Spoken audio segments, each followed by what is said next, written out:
Habang papauwi nga ako, sakto na tiyempohan ko dito si Karkar. Kala ko absent ka. Pinakakadalang ano. Napakamot pa nga siya sa itlog nung nakita niya ako.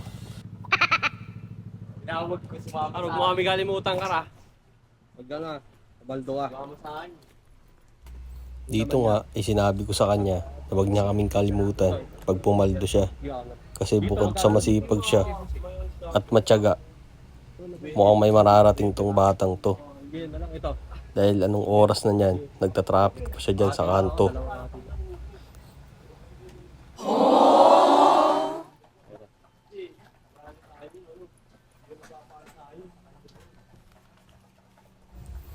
Lumipas ang ilang minuto, may napadaan na ngang kotse dito.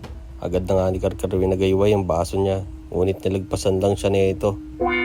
Kaya bumalik na lang si Karkar sa mga kasama niya at napakamot sa itlog niya.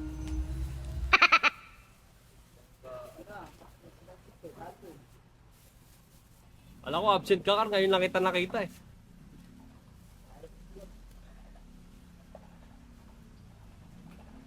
Ilang segundo pa nga lang ang nakakalipas, may napadaan na naman na kotse. Nagayway niya ulit yung baso niya, ngunit nilagpasan lang siya nito. Kaya napakamot na naman siya sa itlog niya.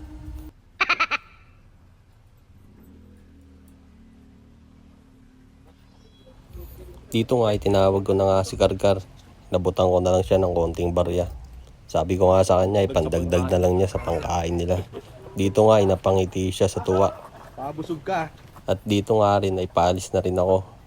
Kaya ang mapapayo ko lang sa batang to, huwag kang titigil sa pangarap mo. Balang araw papaldo ka din. Tsaga-tsaga lang. Darating din yung araw mo. Yun lang, ingat and God bless.